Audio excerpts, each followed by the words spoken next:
अरे साले बुटलिया कितना भारी भारी रे साला। बकरी गद्दी में जाइयो। अरे साला देख बकरी और भी गया था देख देख।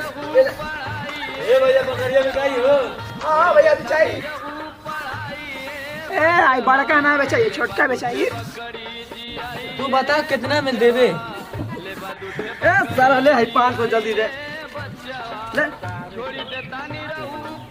सीधी सीधा बात 200 डाल ले जा।